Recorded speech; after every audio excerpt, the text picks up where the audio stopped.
welcome everybody to Fun and Games in the Kitchen with Prizes. And I'm Mary Collette Rogers, Healthy Kitchen Companion, and co-founder with Lauren of The New Kitchen. And we're all about introducing a new view of the kitchen as a place that's a vital, vibrant, and fun pathway to our health. Not a place of tiresome chores and tedium, but more a place that's fun and a place where we can achieve good health. So, what we're going to be doing today is kind of setting you up for this 5-ingredient challenge. And we're going to go into it in more detail. Lisa's going to tell you all about it at the end of class, so don't worry. But this whole class is kind of to set you up for that. And what I'm going to be doing is demonstrating the recipe that I made with the 5 ingredients. It's called Creamy Spinach and Chicken Pizza Style Casserole. And I'll explain that title to you. It's kind of a mouthful. But I want to start by sharing the strategies for how to figure out what to eat when you think there's nothing in the fridge to eat. And that's how I came up with the recipe that we're going to make today, is that I took the challenge myself. And I want to share the strategies that went through my brain. So maybe these can help you as you're facing a so-called empty refrigerator, and maybe these will help you come up with ideas as well. And then, of course, at the end, like I said, Lisa's going to unveil the challenge, and you can see how you can participate in that. But during class, can you also be kind of thinking it in the back of your brain? How would I use those 5 ingredients? Okay, so let me give you just the genesis of where this whole idea came from. Kind of crazy, I know, but it started at Thanksgiving in 2020, which was, of course, the pandemic year. And we usually have 20 to 25 people over for Thanksgiving, but nobody could get together. So my son my daughter and her husband thought of this idea of everybody coming up with 5 ingredients. As a group, we chose 5 ingredients, and we had to then make an appetizer and a main dish. And between those two, use all the 5 ingredients. And the 5 ingredients that they came up with were a little bit more exotic. Fresh rosemary, lime, sweet potato, red cabbage, and white beans. And then we got together on Zoom on Thanksgiving, and everybody shared their dish. We had a lot of fun sharing those dishes. And I thought, just because our new kitchen is all about, shifting our view of the kitchen to a place that's fun and delicious and vibrant and vital, I said, could we somehow figure out a way to do a similar thing with our classes?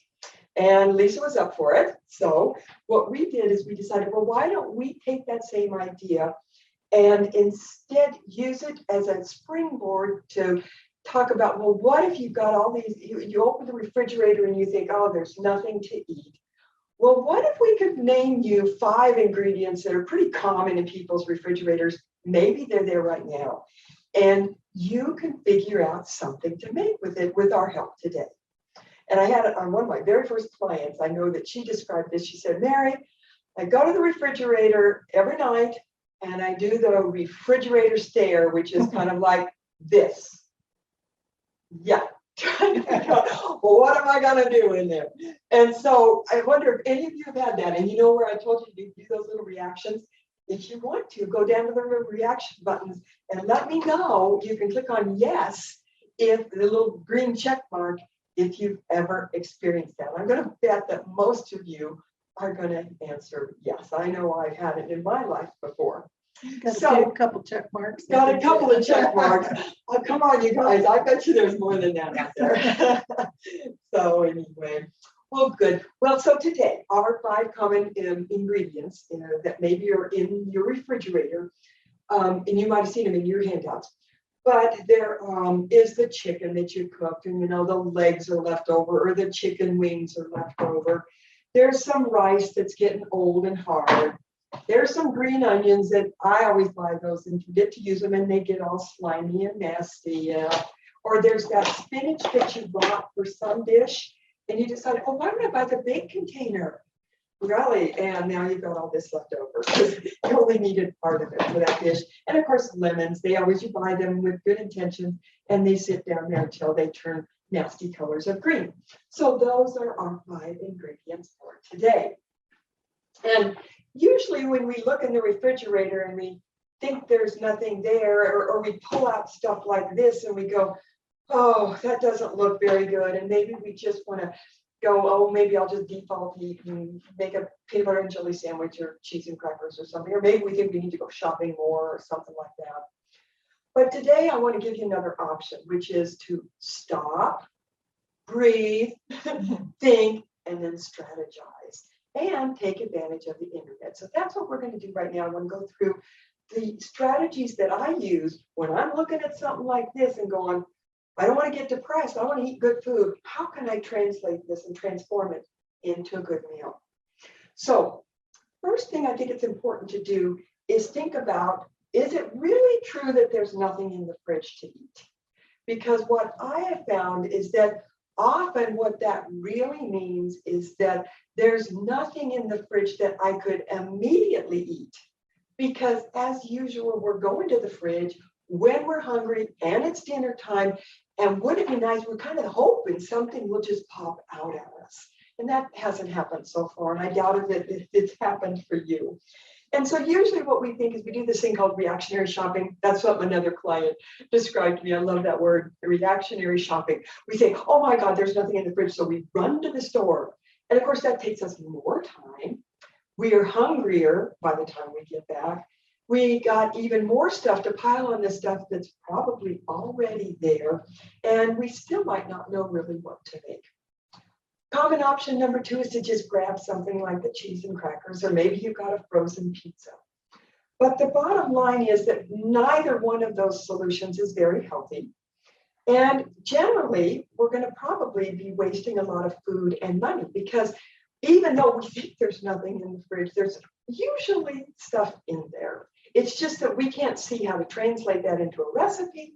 And so it's going to sit there longer and longer and eventually rot on us. So that's why I want to get to this option today of stop, breathe, think, and strategize. And what I'm going to share with you is my process. But of course, you know, it may or may not resonate with you. Pick and choose the pieces that work for you. And I'm going to do it linearly. But notice that when you really do this, it kind of bounces around a little bit. So my strategy number 1 is I always start by remembering, what do I want in a meal? What's the least that I need to have? And you know, it's not that hard to put a meal together. You need vegetables, you need a starch, you need protein and fat. Those are the basic elements of a healthy meal. And by the way, for this, why don't you take a look at your handouts, because there you're going to see this first page is the 5-ingredient challenge, and it has all of these strategies that I'm talking about. So you can take a look at those while I'm talking. And now some of you may be more keto or paleo or low fat, so maybe you eat more or less starch or more or less fat, but those are your basic 4 elements. Then what I think about is like, well, do I want something really simple like a triangle meal, or do I want to have a mixture? Those are kind of the 2 main types of meals.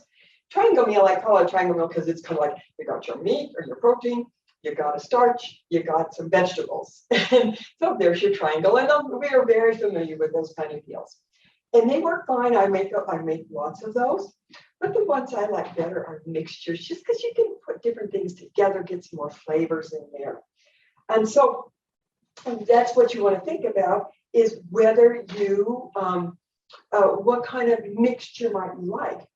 And for me, I'm always thinking about the 5 S's, and they're in your handout there: skillets, stir fries, soups and stews, salads, and then sandwiches and pizzas kind of thing. Those are the 5 that I usually go to. I kind of tick through those 5 S's. But then the other thing you can do is think about things like pastas, casseroles, and that's what we're going to be making today. And, you know, egg dishes, and there's lots more, but those are kind of some of the top ones that are pretty easy to put together. So now we know the basic elements that we need for a good meal. We've thought about what form it might take.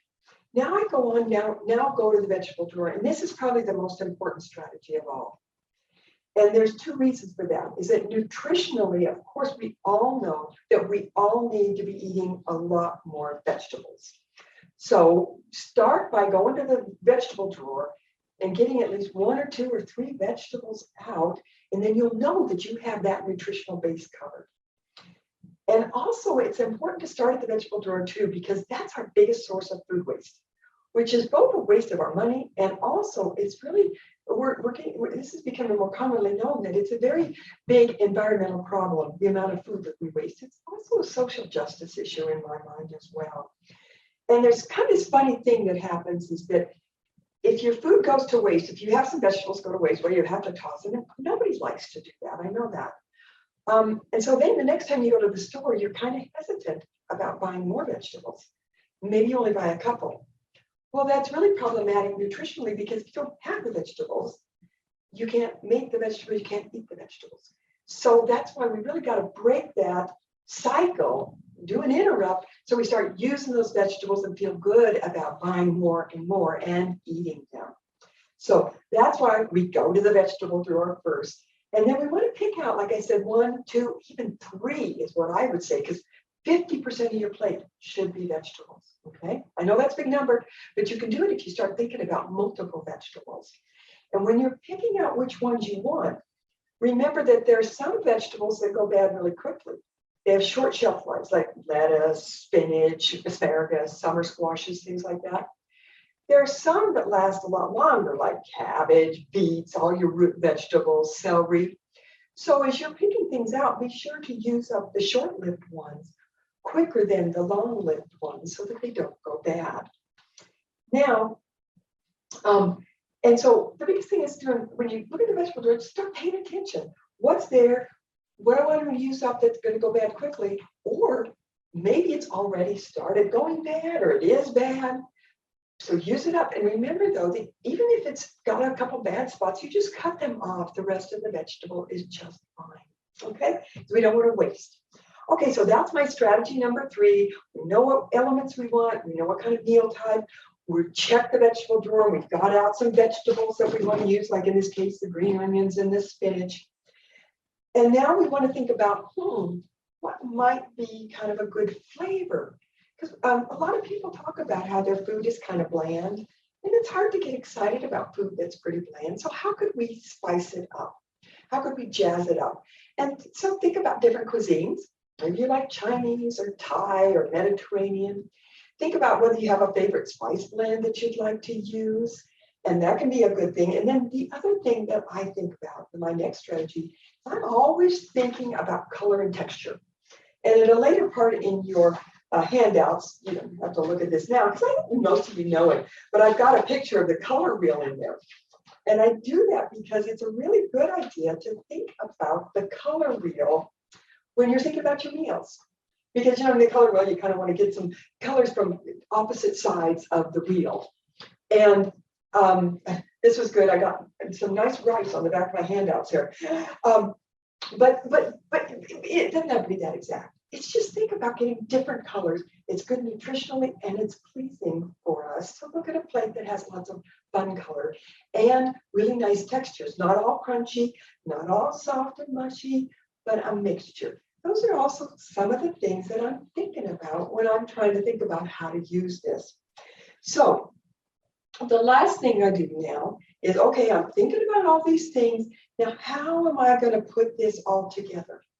So I want to look back in the rest of my refrigerator and see, well, maybe there was some rice, maybe there's some chicken, maybe there's something else in the fridge that you want to be using, some sauce or something for flavor. So you want to think about all that.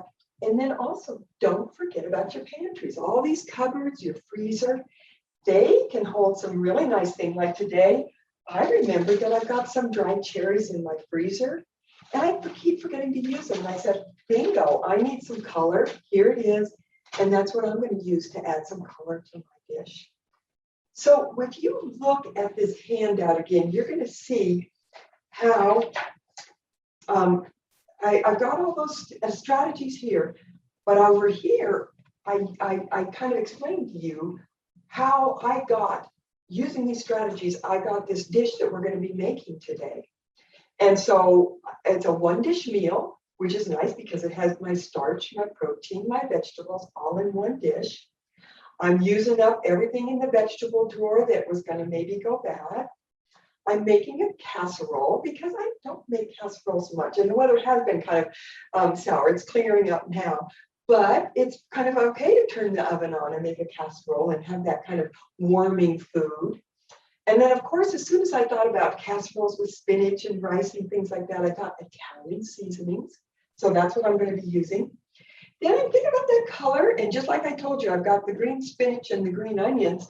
And that's what made me think about, wow, what about some red cherries and then some white cheese to go on top? And I think it makes a really nice color presentation. It's got a mix of texture with by the time you get the chicken and the baked pizza crust. And then the white sauce, we're going to kind of make a white sauce to make a creamy filling for it. And then the lemon is going to add a little bit of tartness to it, which is kind of fun too. So that's how I came up with this idea of what we're making today. So let me stop and ask if anybody's got any questions or reactions.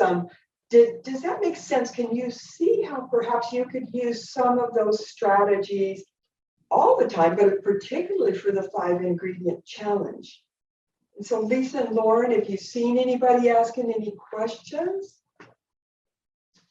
They can unmute themselves. Oh, yes, and you can unmute yourself down on your microphone. I'll take a little sip of water here. Oh, Mary, I have a question. This is Lisa. Right. So nobody in my family likes onions. So what would be a good suggestion for something to replace onion? Well, that's a good question. And it's especially good because, you know, almost every recipe starts with onions, right? So a couple of suggestions. One is always make sure that you cook them thoroughly because you saute them thoroughly and maybe even go all the way to the point where they're caramelized because at that point they become sweet.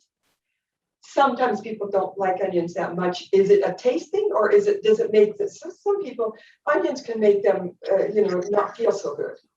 Yeah, it's a not feel so good issue. Okay, then cooking may or may not, right? And cooking more thoroughly. Another thing is to try different members of the onion family.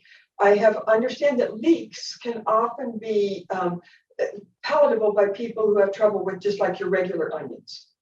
And then it could be interesting to try the green onions and stick with the green parts because that those are milder. We're going to talk a little bit more about that. Some people just use onion powder to kind of get that flavor, onion powder or dried onion flakes. Those can sometimes be. Does that make sense? What do you know about baking soda and onions?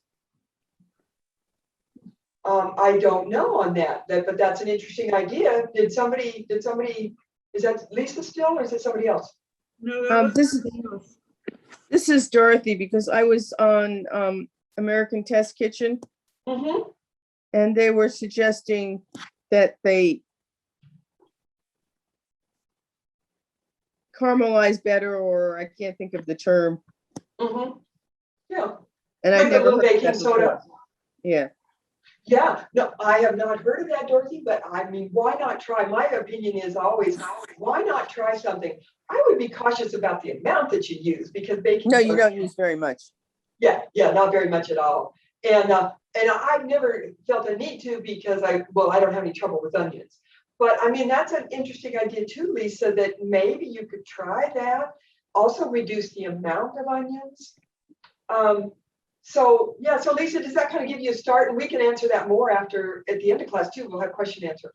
Yeah, that's helpful. Thank you. Okay. All right. So let's go ahead and get started with our cooking then. And as I mentioned, we're making this spinach chicken pizza style casserole. And now where did that name come from? Well, when my kids were really young, we had to go gluten and dairy free. And this was 30 some years ago. And at that point, there wasn't such a thing as gluten-free pizza crusts in the store. And my kids were dying for pizza. So that's why I made up this sort of pizza crust that's actually kind of made with an egg mixture, which you'll see in just a minute. And then we would put pizza toppings on it. And we all loved it. So I made it in one of our classes, our live classes.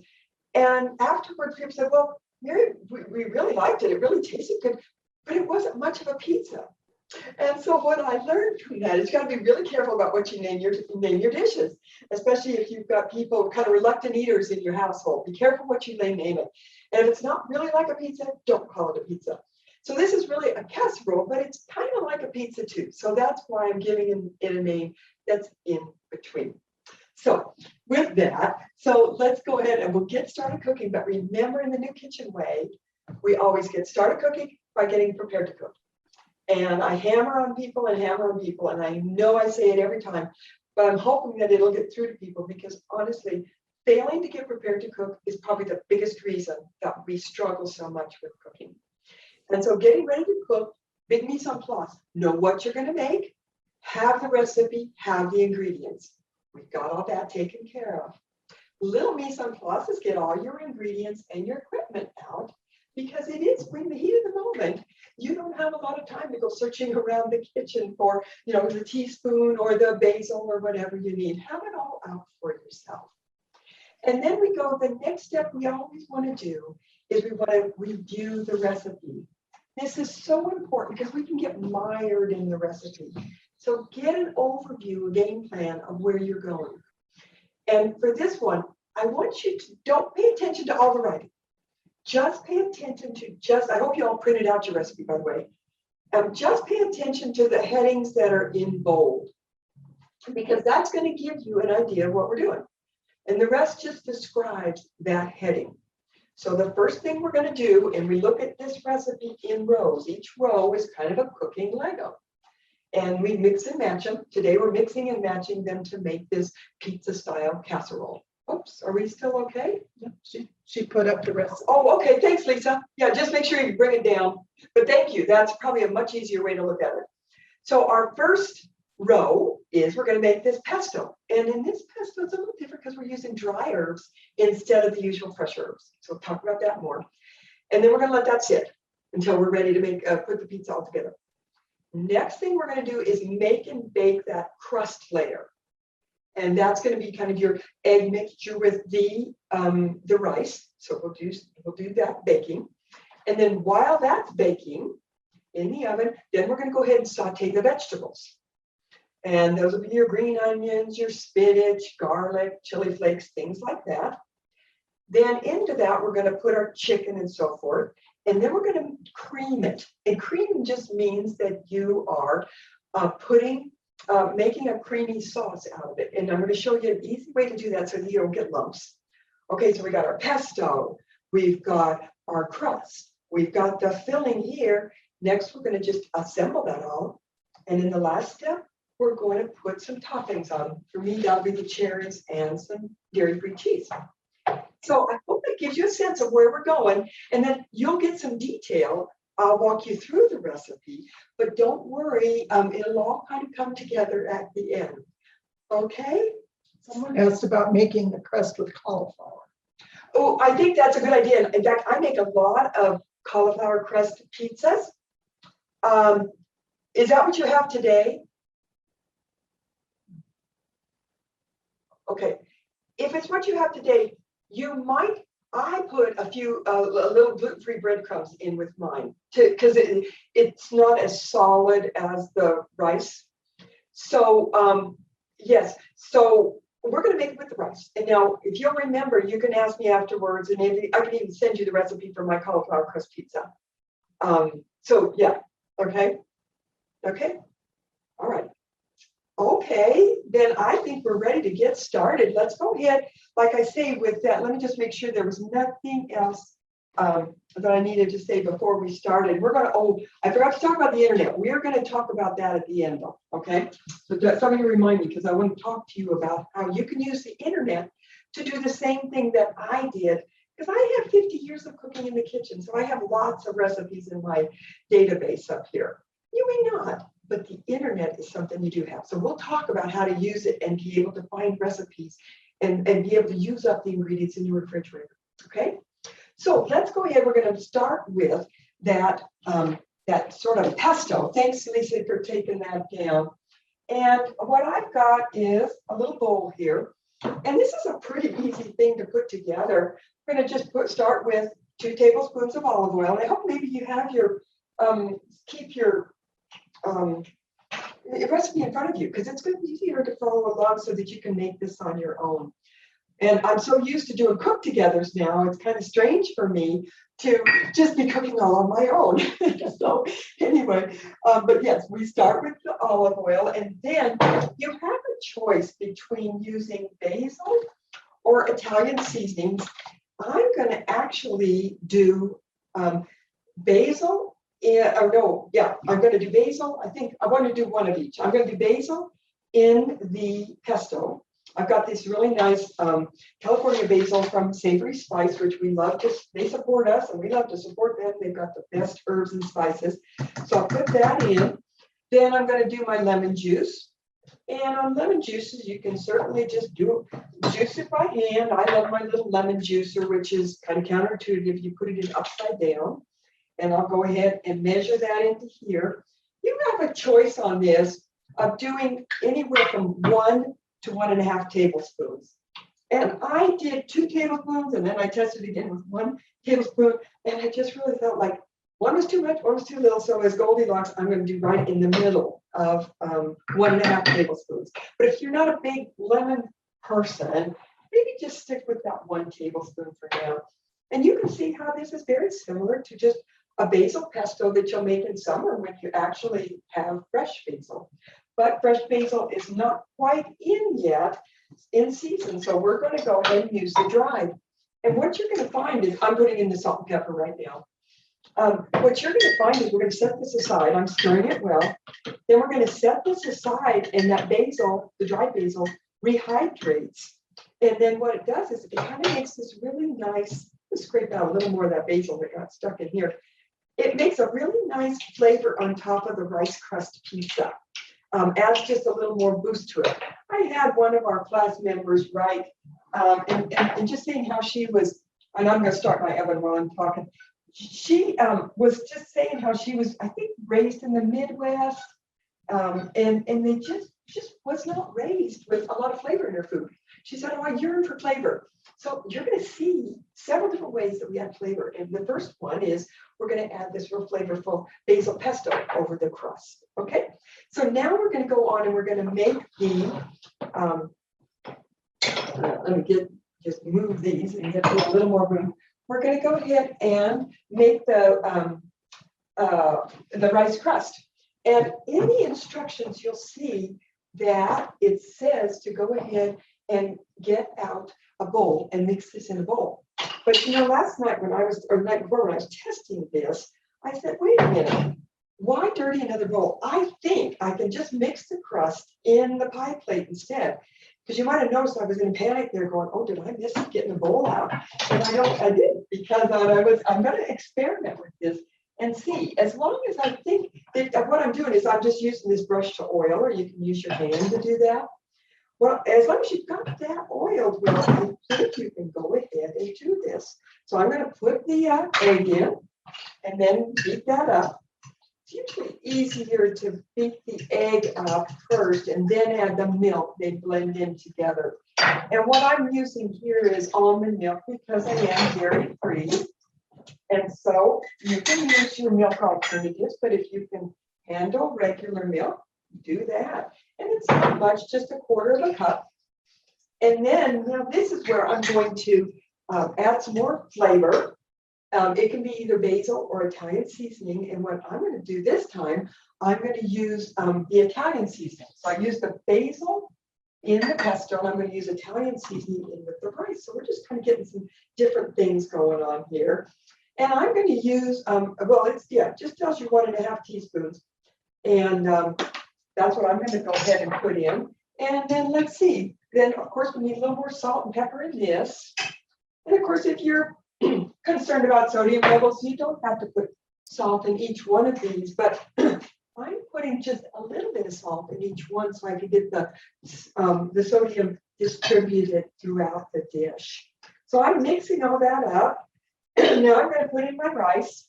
And on the rice, it says just light impact. So you don't want to smash it down there, but I'm kind of filling the cup up and just lightly. And then when we stir that, we want to try to make sure that we, see if I can get that in there. We want to make sure that we get, if there's any lumps in your rice, you want to break those up and make sure that it gets to thoroughly integrated. And let's just see. I should have Lauren looking at the recipe because she's always good to make sure that we get everything in there. But if anybody notices that I missed something, because this has happened before. So what I'm doing, I've got everything in here. Let me just push this up a little bit so you can see it. There we go. Is that better? Yeah. Does it need to be tipped at all? Is it okay? Yes, okay. Okay, so I'm just making sure that I get everything, all that rice thoroughly coated with the egg and milk mixture and getting all the herbs mixed up. And I can smell those Italian herbs. It's really good. And now we just take, and you can do this with your hand. Actually, it works better. I just don't want to get my hand all dirty right now, but it works well. So I'm just taking my fork and I'm trying to get this crust evenly distributed over the pie plate. And then I can kind of push it up the sides there. And like that. And so anyway, you can see that it kind of at least resembles a pizza crust. May not taste like a pizza crust exactly, but it resembles it. And that's why I'm calling this a pizza crust casserole. So I've got it at about probably close to a 1/2 inch thickness around the whole dish. And now I go ahead and I'm going to put this in my oven. And I think my oven is almost preheated. So what you're going to be doing is cooking that until I specify dry to the touch. So what we're going to do is get those eggs cooked through, but you don't want to get it the crust too crispy around the edge. So, and I found what's interesting, I'm going to set the timer for 10 minutes. What's interesting is I got this new little mini oven. It's got one of the air fryers in it. And what's kind of nice, that thing cooks so fast. But I'm in my big oven now, so I think that it's going to take a little bit longer this time. So, but I am putting it in for 10 minutes. You're just going to have to kind of judge and gauge based on your oven. But like I say, we want to get it to the point where it's dry to touch. Okay, so now we're ready. Okay, we got our pesto done. We got our crust done. It's just baking. Now we go on to make the filling. And what we're going to do there is we're going to start with sauteing the onions. Doing something a little bit different here. Lauren, can you see okay with this thing here? Is it nice? Okay. Okay. I am going to move this up though, because I want you to kind of see what I'm doing with these green onions. I know, I'll put that over there for now. The thing about green onions is first, these are baby onions. Now mine look a little bit different because they're from my garden and they're actually a variety of onion called a walking onion because they spread and walk all over your garden. So I've got lots of them all over my garden. But they work pretty much the same as the green onions that you'll get in the store. And the thing is that the bottom part, is this white part, will eventually get big and that will be the regular onion that you get at the store. And then these top parts die back. And so then they just pull out that onion, and that's what you see in the store, the regular white onions, red onions, that kind of thing. So what you have to know then is what we're doing right here is we're using the baby onions. And there's you got to think about how there's two parts to these onions. There's the whiter parts, which are a little bit tougher, or tougher isn't the word, but stronger maybe. They need to cook more. And then there's the top green parts, which are a little more delicate. They don't need to cook quite as much. And so that's why I was telling Lisa, well, Lisa, maybe if they can't handle the white parts of the onions, maybe they can handle the green parts because they're milder. So what you see is when I'm preparing, and the first thing I do is I cut off the ends. Can I ask you a question? Question. Back to the crust? Yeah. Can it be made without eggs to be vegan? That's a good question. I had somebody else ask a similar question about that. And we tried to think about some alternatives to eggs. Can't you get some egg substitutes? You could try some egg substitutes. Some of them, that's a good point there, Lauren.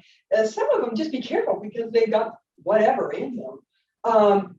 And the other thing I thought about is the tofu that's, in the aseptic, it's a silken tofu is what they call it.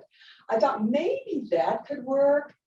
I had a hard time coming up with something. So, if anybody else, put it in the chat if somebody else, or if you know a good egg substitute. The other thing is that the whole idea of this is that, usually in our classes, I teach a lot about the skillet method.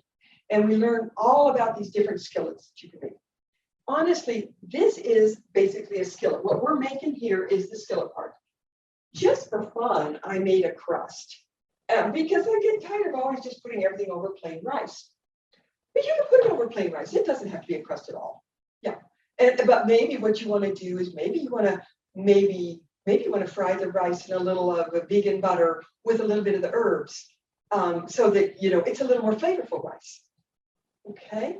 So I'm going to keep thinking about that, and then and I wish sometimes I can't always think of things right in the moment, but if I can, if you'll remind me after class, I would be glad to talk about it more. Someone said, what about aqua something? There's a note here, Lauren's trying to read it. Aqua something. It's aquafaba. It's when you open a can of chickpeas, it's the liquid that comes off. Okay. That's a thought, and or some kind of bean, like puree some beans, maybe. It won't come out the same. I mean, eggs are kind of unique. So you might not, you're not going to replicate it exactly. But I think there's lots of alternatives, and if you're not set, you don't get too many expectations about what it's got to look like this or that, you're going to come out with some really good stuff. Okay, so let's go ahead and look at these green onions. And what you know is that a lot of times the outer edge, I will start by cutting off those ends, and then a lot of times the outer parts will be kind of ratty, sometimes the whole end, and you just peel that off. Because it's really important to know that you can indeed use both parts of the onion, not just the bottom part and not just the green parts. Maybe you don't use them both at the same time, but you definitely can use both parts. So that's why I'm going to go ahead and peel these. And honestly, these are pretty big onions, so I'm going to stop with 4 of them. I think that's all we need for this dish. And like I say, the white parts of them are a little bit stronger and they need a little bit more cooking. So we're going to kind of think of this as 2 vegetables. And we're going to take the first part of the vegetable, which is your white part, and we're going to slice that thinly. And go ahead and do this.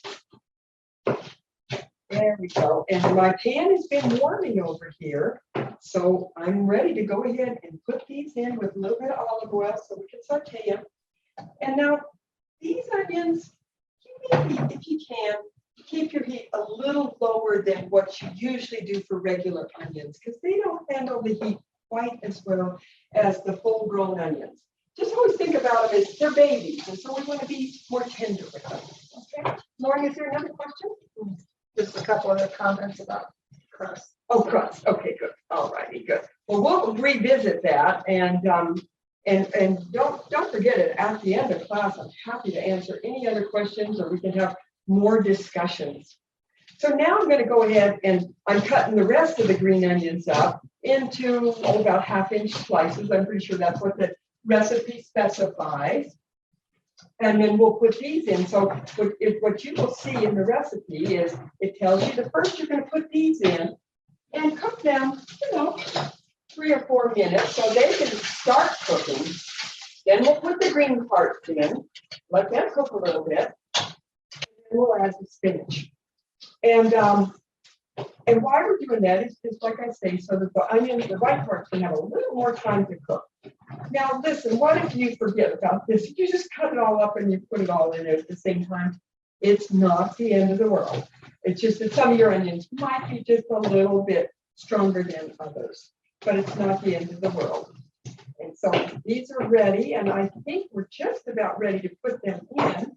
But the onions that are in here now are getting just a little bit brown. So we'll go ahead and put in our green parts and let them cook for like 3 or 4 minutes. And one of the things we're always talking about in our classes is that if you have a lull in the action, like you're waiting on this to cook, well, look ahead. The next thing we're going to be putting in is the spinach. But that's going to be easy because it's all ready to go. It's all washed and everything. But the next thing is the garlic. We're going to want a tablespoon of garlic. And I already peeled my garlic. And but if you, I'm sure most of you know how to peel the garlic. That you can just cut. I always just cut off the ends, and the skin usually just falls off. But you can also, if you do the smash trip where you put your knife on it and smash it, then the peel usually falls off as well. And so I just start cutting the garlic by slicing it. And now I keep the point of my knife down. Can you see this? Can you see this okay, can't you, Mark? Okay, so I'm just staying up here closer to the camera for all of this. And I better stop because I'm hearing that we might be cooking this quite a bit. Okay.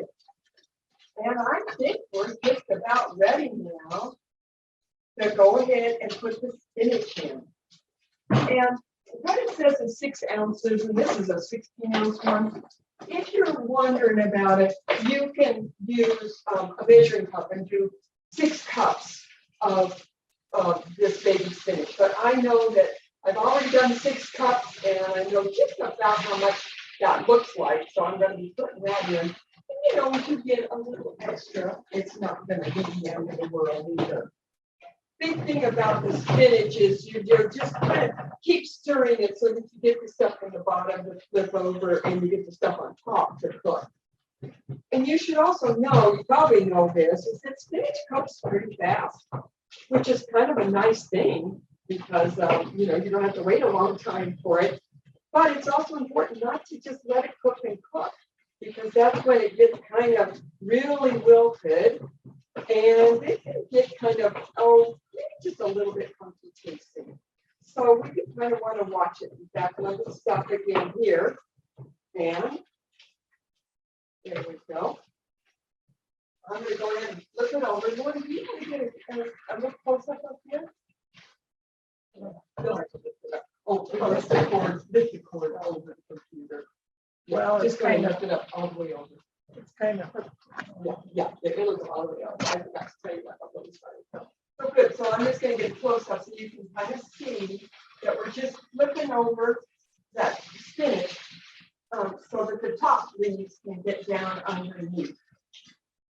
And I've got my heat on just medium low because none of these vegetables, you know, they're all fairly delicate. There's baby spinach, baby onions, so we want to be delicate. And of course, our garlic is delicate as well. So that's why I'm keeping a low heat. Okay, that's good. I think you did it. I mean, if anybody has any questions about technique, when we do our cook-togethers, I always do things a lot more slowly so people can follow along. But now I'm going a little bit faster because this isn't a cook-together. But if you're having trouble here, you want to know how I'm doing something, just feel free to unmute yourself and ask a question on that. So I've measured out a tablespoon of my minced garlic, and now we do this thing called the hole in the middle trick. And I think a lot of you have been in my classes, so you know what this means. And yeah, Lauren, if you could go ahead and get up. What we do is we spread it apart like this. We make the hole in the middle. That's what that's all about. And then we pour just a little bit of oil, maybe a teaspoon in there. And I put the garlic right in there. And what that does is it allows the garlic it allows the garlic, and then I kind of stir it down there so that the garlic gets into the oil. I'm also going to be adding the chili flakes in there. And now chili flakes are an option, but I have to tell you, one of the nice things about it is that it does, and my timer's going off, I can tell, I'm putting in about an eighth, a little less than an eighth of a teaspoon. It just adds a little balance. And when you're talking about flavor, we all want flavor. One of the things that's nice is to always think about balancing your flavors. So it's not all sweet, not all sour. You know, we kind of get all of the 6 different flavors in there. So I'm letting that cook, you know, 3, maybe 4 minutes. And I'm even going to turn this down just a little bit at this point. And while that's doing that, I can hear my oven beeping. So that means that I need to get my pot holders out and let's check that crust. And Lauren, if you want to hold that there, you can just look at the crust together. So remember, I was telling you what you want to do is get it to where it's dry to the touch. And I don't know if it shows enough, but you can see right here, this is not dry, it's still wet. So we want to put this back in and let it go, I would say probably 3 or 4 more minutes. I'll set the timer. And I might just put the, I'll just set the timer for, let's say, I'm gonna do 3 minutes and let's just see. Okay, and so now that garlic has had a time to flavor the oil, and the oil has brought out the flavor of the garlic. So now I can stir everything together again. And well, that spinach, you can see that it's wilted. This is what it looks like when it's wilted. It's an apt term, isn't it? It's just very wilted. And that's about all that we want spinach to do. We don't want to overcook it. So what I'm going to do, I'm going to turn this off for now. That's great, Lauren. We're fine on that. And then I'm going to go ahead and get my chicken. And, you know, it's kind of funny because when Lisa and I were talking about this, I was telling her, oh, yeah, I've got these dumb chicken legs in my refrigerator. Who likes chicken legs? Well, of course, Lisa was like, oh, I love chicken legs. So each to his own on that. These happen to be chicken wings because I had some of those left over. And so I'm going to pull off the meat on it. And I meant to do this before class because you probably don't need to see me deboning chicken. Somebody asked what the oven temperature is. Oh, it's 350. And I'm pretty sure that's in your oven. I mean, in your recipe. So, and I was thinking I might even raise that up a little bit. But yeah. I think I'll just leave it at 350. But I am surprised, like I said, that, you know, like I said, I got that little new mini oven. And boy, it cooks so quickly, even without the turbo and the convection. So anyway, so what I'm going to do is I'm going to show you how to make this dish. And just imagine that I've got, I put in 1.5 cups. I actually used up some leftover turkey. We cooked a big turkey and sometimes do that in the spring, and we had lots of turkey left over. And so I made this with turkey, and I used 1.5 cups, and it was great. So I'm going to put that in. Just imagine it's 1.5 cups, and I'm going to wash my hands here. Excuse me.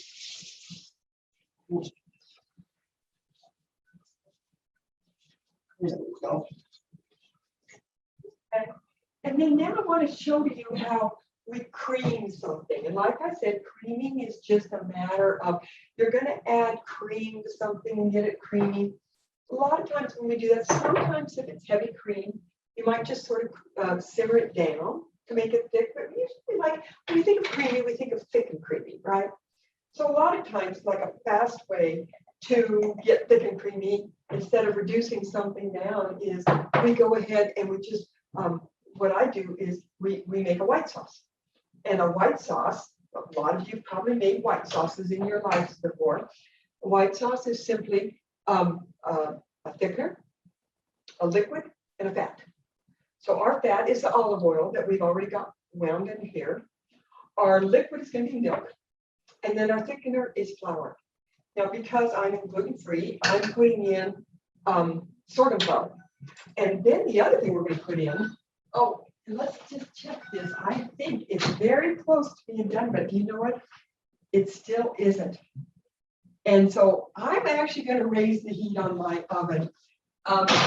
This oven is very, very old. And I'm also going to put it on convect bake. I think that will make it go a little bit faster too. This is a very old oven, and it is definitely lower than it should be. So I sprinkled the flour over this, and then the other thing I'm going to sprinkle over is my herbe de sel. That's the French name for this spice that's got a combination of shiitake, oyster, portobello, and white button mushrooms. We get this from Savory Spice, and by the way, this is going to be one of the prizes that you get when you enter the Skillet Challenge. You'll get a packet of this, and it's not cheap, so it's a valuable prize. But Lisa went ahead and bought some for all the prizes, or at least some of them. And so I'm sprinkling that over. And what's kind of nice about this is that a lot of times we like mushroom flavor, but we don't have any fresh mushrooms. So this is a great way to get some mushroom flavor in with some mushrooms that never go, never go bad, and you don't waste them. So I'm mixing that in. And one of the advantages of making your white sauce like this, as you can see, I'm just kind of mixing the flour and the dessert in here, is that you don't get lumps. Because if you remember, I thought I had a 1 cup measure in the head out, but I guess I I don't know what I did with it, something, but we'll just use this one. You might remember when I was a kid, we used to always make white sauce for things. And we didn't have things called whisks, if you can believe it. That was way back then. And so we would always get lumps in our white sauce. And what's nice about doing it this way is you don't get any lumps because the flour is all spread out among the vegetables. So it's kind of a good way there. And now in the instructions, you're going to see that it tells you to put in anywhere from a half a cup to 1 cup. And that kind of depends on how creamy you would like it. Now, if all the chicken was in here, I used a full 3/4 cup. And that made it moderately creamy, not like real goopy. But you need like a little bit more. You could go up to a cup and you have enough flour in with 1 tablespoon. You have enough flour in there to thicken it. And so I'm going to go ahead, because I think we will eventually add the chicken to this. But I'm going to go ahead and add 1 more 1/4 cup. So I'm up to 3/4 cup now.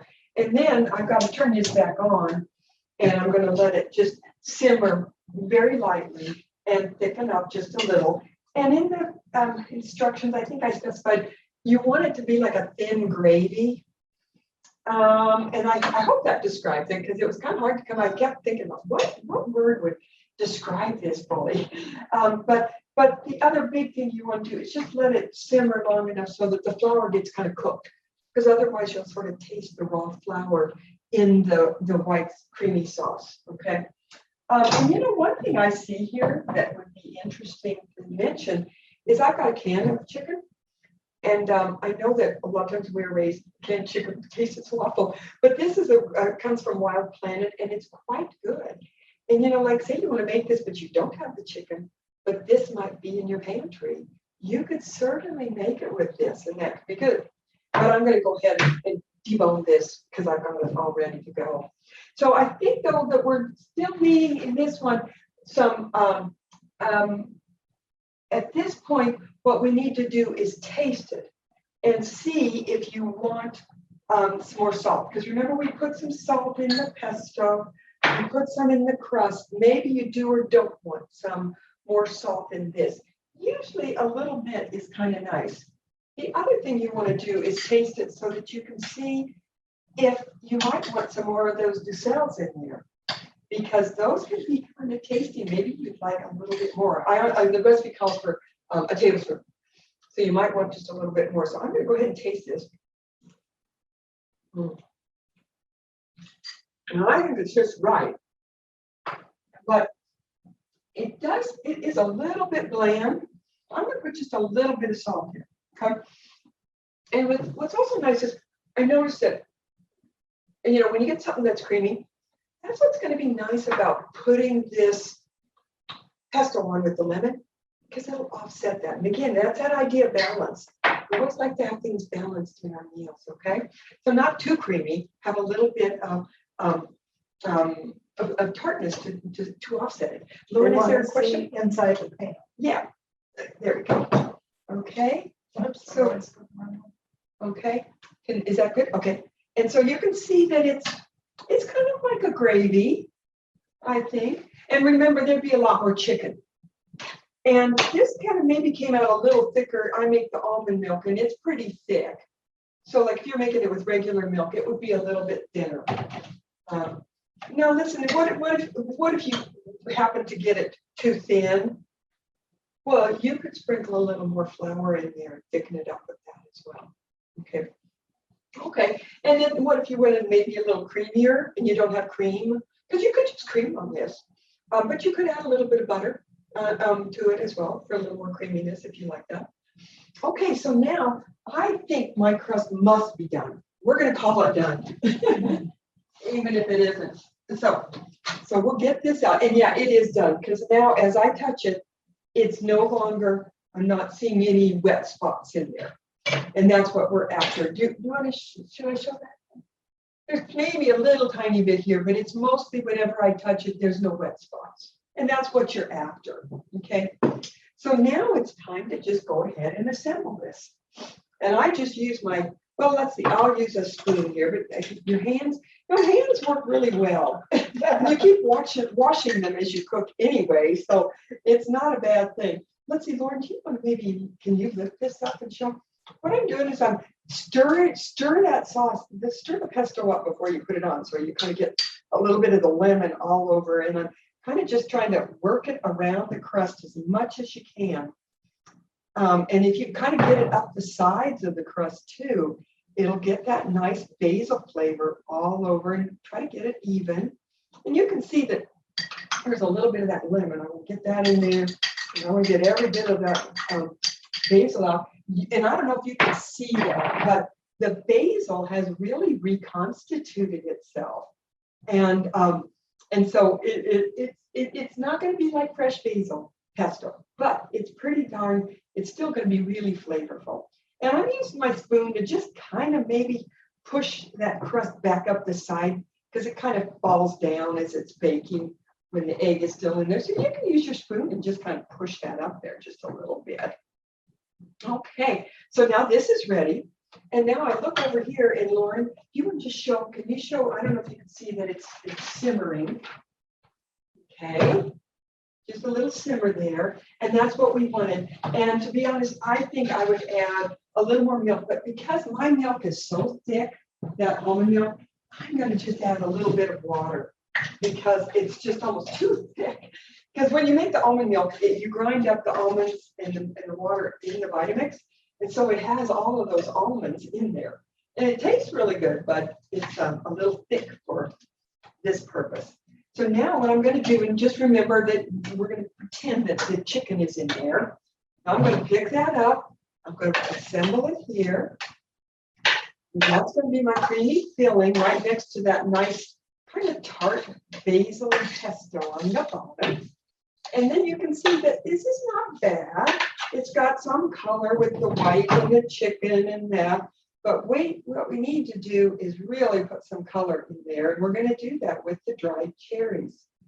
Now, speaking of dried cherries, one of the things I hope you'll see is that this isn't a recipe, a single recipe that you got to make just like this.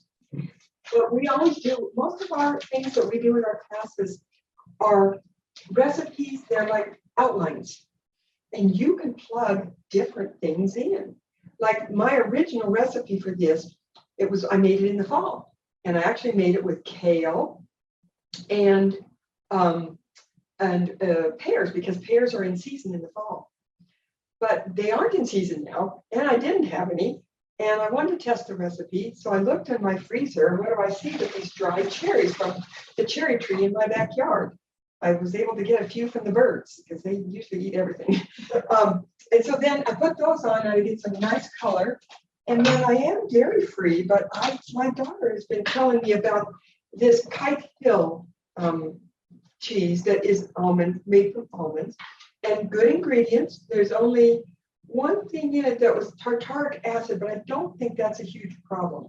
But a lot of these non-dairy, when you get into these non-dairy products and, well, you know, non-egg eggs, really take time to read the ingredient listing. It's always in really fine print, but it's important to read that because it's great to be vegan or it's great to be dairy free. But if you're going to eat substitutes that have a lot of additives and so forth in them, you're not doing yourself a big favor. You're substituting one for the other. So think about that when you're going to use any of these alternative products. Make sure they're made from real whole foods. And I want you to think, I wonder if anybody, okay, so now this is done. And at this point, you would be just sticking it in the oven and cooking it, baking it. And conceivably, some people are going, wait, can't I just eat it like that? I know what's on your brains. And conceivably you could. But there's a funny thing, there's a point to cooking. And that point is that when we cook things, we get a whole that's greater than the sum of the parts because the flavors all meld together like this. And so we really do want to give this time to go back in the oven and have all of this meld together with the pesto and the filling and and the rice crust, and then the toppings as well. And what I realized is that one of the best things to look for when you're baking this is I realized it was the smell that gets me always. I mean, I give you the timing in the recipe and I tell you to get it all bubbling. But when it starts smelling like irresistible, then you know it's probably done. So use your smell as well as your timer and your visual, okay? So we'll put that in and we'll go ahead and bake it. And I don't think we won't go ahead and do that now, but I think you'll all get that idea. Make sure that once you get it out of the oven, it'll all be bubbling and stuff like that. I'm going to get the chicken in before we do that. But I wanted to go over just a couple things, and one of those was just talk about the internet, because like I said, a lot of you were going, well, Mary, this is great. You have these strategies. You can come up with this. Sure, you may not be able to, but you could with the internet. And what's great about the internet is you can punch in what's in your refrigerator, and it's great. It gives you lots of different recipes. But what's important is that you narrow your search, because I'm sure you guys have tried this before. You put in recipe for spinach, and it pulls up 1.56 million recipes. Well, that doesn't do you a lot of good. So the more you narrow your search down, you can get more specific and get just what you want. And guess what? When you go through these strategies, that's really what you're doing. You're narrowing things down so that I don't want just spinach, I want a spinach casserole. Oh, I have leftover chicken, so I want that in there too. And I want it some colorful, so maybe I want some kind of fruit in there. So those are the things you put into your search, and then you can narrow things down. So yeah, you can do what I'm doing, and I hope you will for the 5-ingredient challenge. What I think is important for you to understand for all of us Americans is the problem isn't that our refrigerator is really bare, and the problem isn't that we can never come up with ideas. The real problem is we're usually trying to do this at 5:15 at night when we're starving, the family's starving, we're trying to do this at the last minute. It's almost impossible. So here's the key to make everything work. Think and plan ahead. And I always harp on thinking and planning ahead, but that's what makes the difference. If you'll do this the night before, a few days before, even the morning of, when you have the time and the bandwidth, the mental bandwidth, you can do this too. But if you try to do it at 5:15 when you're in a panic and you're pressured, it's going to be hard. You probably can't do it. But I hope you will, because this is how we get these healthy meals on the table. If you have any trouble on planning, I have a whole 5-week workshop on it. So just get in touch with me about that. But I mentioned the word healthy, and I think it's important to go over what's healthy, because one of the judging criteria in the skill challenge that Lisa's going to tell you about is that healthfulness. So what does it mean to be healthy? And it's so confusing. So that's why I included in your handouts what I call a simple prescription for good health. And I don't know, Lisa, if you can get that up there or not, but you can. But basically, if I had to put it in a nutshell, if there's one thing you can do to eat healthy, it's just this: eat real, whole foods. If you do that, you're going to be 80 to 90% of the way there. And so how do I know this dish is healthy? Because look, at everything in it is real and whole. It's got brown rice, it's got spinach, it's got green onions, it's got garlic. All of those are real and whole. The only thing that's somewhat processed is this cheese. And to be honest, I don't really use much of that. But I wanted to just demonstrate it for this.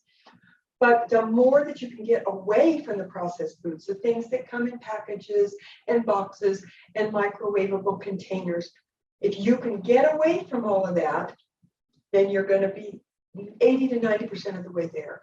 So you'll see that when we eat a meal like this, that's step one of that simple prescription for good health. You're eating all real whole foods, whole grains, vegetables, with clean proteins. And when you do that, it automatically does step two. You don't have any sugar, trans fat, salt, well, a little bit of salt, but not unreasonable amounts.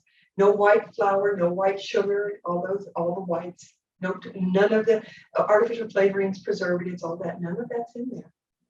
And then it's diverse because we're getting a lot of different things in this dish.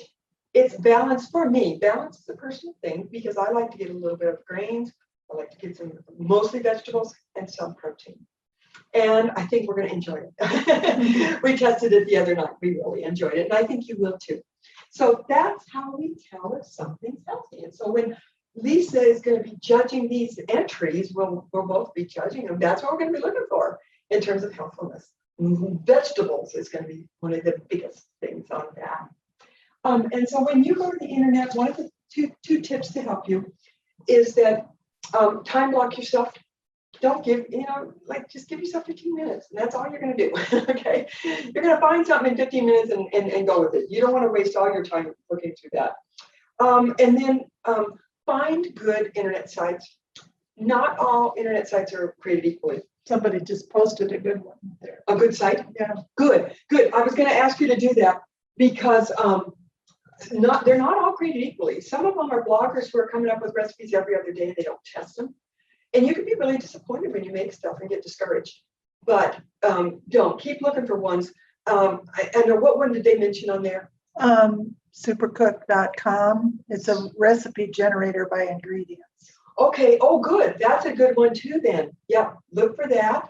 That would be a good one. And then, and also like, say, Epicurean and Bon Appetit are two where they really test the recipe. So you can go to their sites and do your recipe search there. It's kind of like the Supercook. Is that what it was called?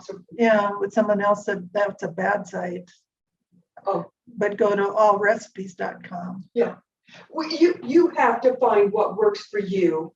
And also be mindful of healthfulness because sometimes people are not using a lot of vegetables. Sometimes they're calling on you to use processed sauces with artificial ingredients, flavors, and stuff like that.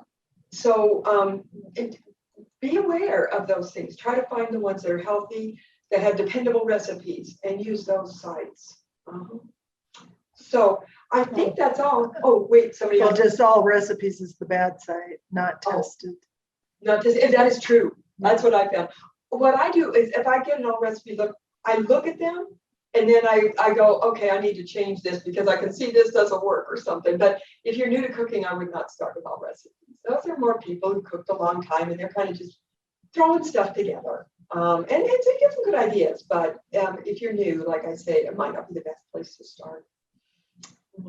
So I just hope that along with this theme of this isn't just a single recipe, it is an outline. I wonder if anybody in the chat, you're all on the chat now, this is great. Can you tell me what other proteins might you put in? And I will go ahead and start deboning my chicken. I'd love to know what other proteins might you put in? Does anybody have any ideas? Maybe the vegan person, what would you put in as a protein? Chickpeas. Chickpeas, very good. Sausage. Sausage would be wonderful. Yeah, lots of different kinds of sausage. What about bacon? Could you see bacon in it? Or salmon. Salmon would be interesting. Black beans. Good. Now, the person who said salmon, would you then do the spinach with it? Which actually I think it could work. Yeah, but now let me ask you this, like, or the salmon person, if you had another idea for a different filling you would put in, some different vegetables, can you share those with us? And you might not have any ideas, but this is going to get you warmed up for the 5-ingredient challenge. But what about, let's just go on to other, might you have any other, say, greens that you might put in here rather than spinach? Anybody have any ideas on that? Kale or cabbage? Yeah, kale, definitely. Now, cabbage is an interesting one.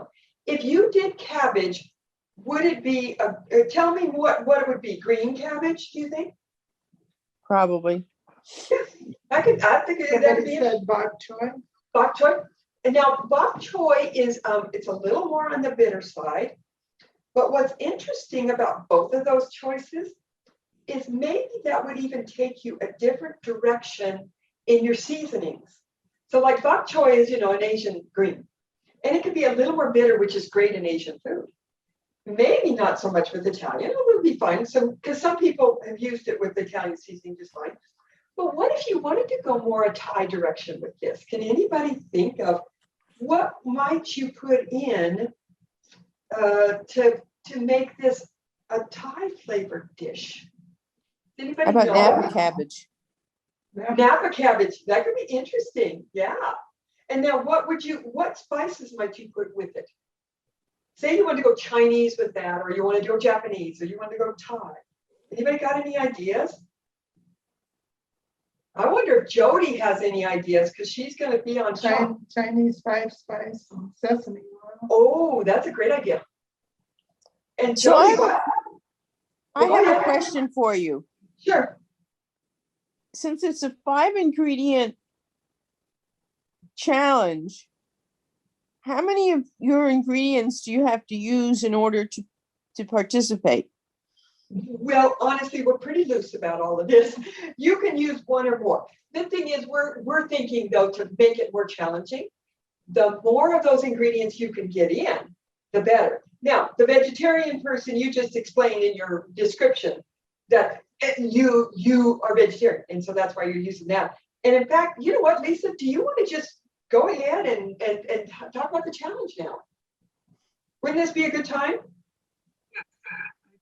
And then if there's more questions, we can answer them after she explains it all.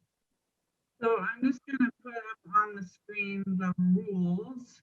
Okay, and the rules are also in your handouts. Yeah, they're in there. I'm just gonna read you what's in the handout, and then everybody will get an email with a link to the entry form. So after the class, so probably tomorrow. And then you just complete the entry form. It's just a really quick form stack, fill in the blanks. And then you'll email me with a picture of your dish. And my email address is on the entry form, so you know where to email that to. So it says, basically the rules are use the 5 ingredients that Mary used. So chicken, spinach, brown rice, green onions, lemon. Use as many of the 5 ingredients as you want, along with anything else in your fridge and pantry. So if you want to replace the chicken with something else or the spinach with something else, feel free, but we're trying to just use 5 ingredients as the main pieces. You don't need to write out your recipe. You can just kind of, just list the ingredients, but you don't need to actually write out the whole recipe unless you're really ambitious. And then our important dates are submit your entry by May 5th. So you have about a week to play and experiment. And then we will announce the grand prize, runner-up, and honorable mention prizes by May 14th. And then you can pick up your prizes at the Erie Library anytime on or before May 19th. Mary and I are going to use criteria for judging. Now, every entry wins a prize. So everybody that enters the 5 ingredient challenge will get a goodie bag full. I don't know if you can see, maybe I should. Oh, let's pin, Lisa, hold on, we're gonna pin you. We're gonna unpin you, yeah. Yeah, can you do it? I can. My hands are a little bit messy. Okay, so we're gonna have, every entry gets a baggie full of some kitchen gadgets. There's a chip clip in here. There's a little hand sanitizer, portable hand sanitizer. There's a little kitchen timer. These all have library logos on them, so you can't forget who gave you all these fun treats. And then you also get a bag of the herb, how do you say that word? Sell, herb to sell. And Lisa, I just got you pinned fully. Could you show the prizes again so people can? yes. Sorry, So, a little slow. the Savory Spice Shop in Boulder for providing us with these nice bags of the herb to sell. Here's the kitchen timer, little kitchen timer. Here's a chip clip And there's a little hand sanitizer. And there's also some library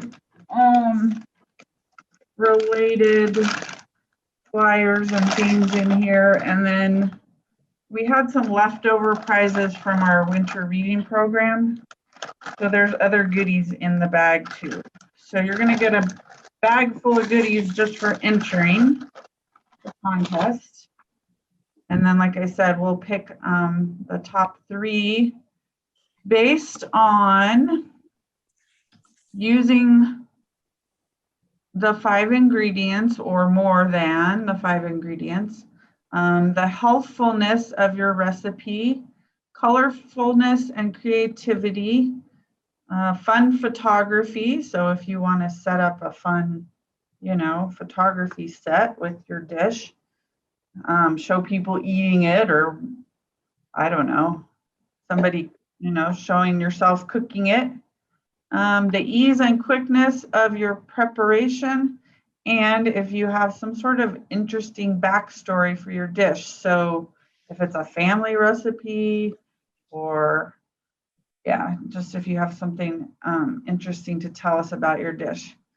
Now, just to get you a little bit more motivated also, I will show off a couple of the grand prizes that you'll be able to pick from if you are chosen as a winner. So Mary was offering up this Food Fix book by Dr.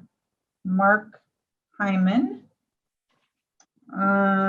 Says how to save our health, our economy, our communities, and our planet one bite at a time. And he's also the author of Food, What the Heck Should I Eat? So we have this book that will be one of the grand prizes. And then we also have this fun apron. It says Cooks Love Books. And again, it's got our High Plains Library District logo on it, so you can't forget who gave it to you. So those are a couple of the extra prizes that we'll be offering up. Lisa, don't you have some other cookbooks and novels too that you're giving? I have other just regular library books that I get from publishers. I have a whole box of those. So what I'll probably do is just set them out on a cart, and when you come in to pick up your gift bag, you can just grab a book off of the cart if you see one that you like. So we'll just do that too, because we're always giving out.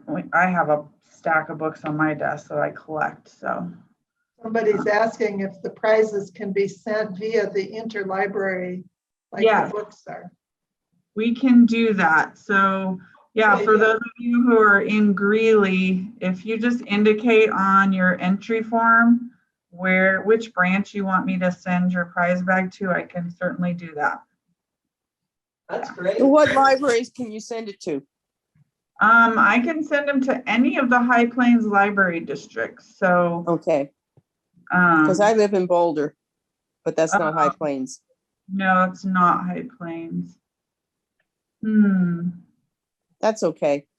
I have friends that live in Erie, and I could probably just. Okay. Or if you haven't been to the Erie Library, if you'd like to take a trip someday. It's a very nice library.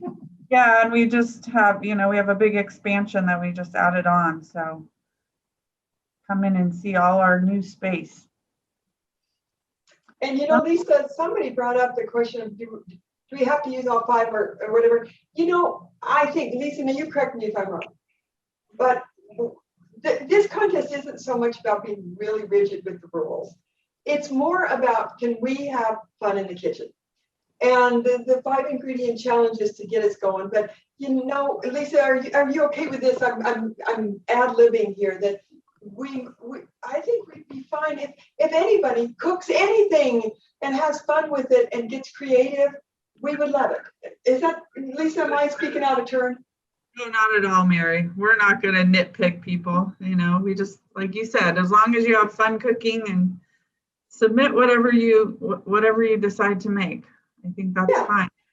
And, like for the grand prizes, somebody really takes those 5 ingredients and uses those, yeah, they might get the grand prize, but we're just so happy. We just want to generate a culture of having fun around the kitchen and making healthful, health-giving meals. So go for it. Because I tend to use quinoa more than rice. Yeah, sure. That's great. And you know what? When you have something like that, like the vegan person might tell us, well, I'm vegan, so I'm not going to put chicken in, or you use quinoa more. Explain that in your backstory. That could be fun. That's why I'm using quinoa, Yeah, exactly. And that's great. That's good creativity and good resourcefulness. Someone asked if they could use white rice instead of brown rice. Oh, you will, but you will get demerits. Maybe in the follow-up tomorrow, I'll send the little flyer on why we use whole grains as opposed to what I call half grains. White rice has had its outer layer, the bran, and the endosperm. Is that what it's, no, the bran and the germ. Those are the 2 most nutrient-rich parts of the grain have been ground away. So you're just left with the inside of the grain, which has a lot of calories and very little nutrients. So for the calories, you're not getting the nutrients that should go with it. And probably one of the biggest problems we have in America today is that we have very carb-centric diets, and those carb-centric diets are around processed grains, like white flour and white rice. So, if you're not there where you're using whole grain brown rice, it's fine, just as long as you're cooking. But could I encourage you to someday think about it?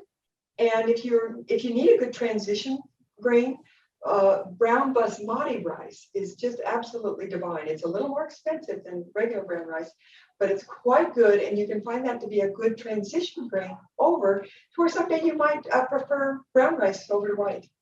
Is that okay? I don't want to get on anybody's case too much, but a little bit. So I'll send you that handout, though. I'll try to remember that.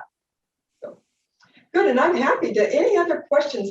I wonder who thinks they're going to enter the contest. Could you give us a yes, or you can put it in the chat that you're going to do a yes, or you can do that little check mark. Do we have any? I'm hearing a couple of you at least are going to do the challenge. Donna's raising her hand. Yay. Jody, good. Let's have some competition here. You don't want to give it all to them. You don't want to have them get all the prizes. Wendy, yay. Well, I know some of you might still be thinking, but I hope you know that it's a lot of fun. We did a skillet challenge with the group in Wyoming, and we had a lot of fun with it. I loved the entries. They were just amazing. If you want to look at my Facebook page, I'll put that in the follow-up notes too. You can see all the things that people came up with up there for the skillet challenge. It was pretty amazing. So yeah, I forgot to mention too, we're going to be posting your pictures of your food on the Facebook page, on the library Facebook page and Mary's Facebook page. So that's right. Yeah. So you'll get publicity. And Donna, I'm seeing people I know. Donna, you're going to be in, I know. Carolyn's going to be in. She makes stuff up all the time. So good. Well, who else? What other questions can I answer? Cassandra's saying she wishes we could sample everyone's recipes. Well, you can. You don't have to make them. We're getting over the COVID. But you know what's nice about when we post them on Facebook, and we do get your permission to do that. But you can comment on somebody's entry. If you want to know more about how they did it, like it looks really good, and you're going, wow, what did you do? Because I did that with the skillet challenge. I asked people, well, wait a minute, did you do this or that with the fish that you added to yours or something? And that'll be possible because it'll be on the library's Facebook page and mine as well. So you can do that. I have a question. Does this have to be a cooked thing? Because I just remembered that I have a spinach quinoa salad. Could I do that? Oh, I don't know why not. Absolutely. Okay. That'd be fun, especially now that summer's coming. That's a great idea. I think people would appreciate a spinach quinoa salad. I could see those dried cherries in there. Yeah. The lemon dressing. That'd be perfect. Lisa, do you have any more questions? Did we answer your question about the onions though? I've got some ideas about what I can do besides onions. Oh, Linda, oh, go ahead. Linda had a question. You do not need to include your full recipe, Linda, only if you want to, but Yeah. I don't think there's even enough room maybe on the entry form to do that. But if you wanted to email it with your picture, you can do that. That's not necessary. At least give us the ingredients is the big thing, because I think a lot of you people are competent enough that you can take the ingredients and kind of go with it if you wanted to make it. Because I got a lot of good ideas for the skillet challenge. Okay. Said that she found a really good Facebook page, a fun Facebook page group. It's called Eat Your Books Cookbook Club. You cook something from a designated cookbook and share your pictures and opinions. And I said, well, that sounds like a club we need to do at the library once we're having in-person programming again. Yeah, great idea. Jody, we've had a couple, in the past, we've had a couple other requests for a kids chop challenge. And I've always wanted to do like a chopped kitchen thing at the library. So That'd be fun. Get that going. Good job. In-person stuff again. Jody, we wish you luck when you get on Chop Junior. And I'll be sending out a follow-up email. I always follow up with a few things. And so feel free, to email. And if any of you want to be on my email list, so you'll hear about more other programs I do. I do programs with Erie as well as other ones. And if you'd like to be on my email list, you can just email me back, or you just respond to any of the emails that you've gotten so far and let me know, and I'll put you on my list.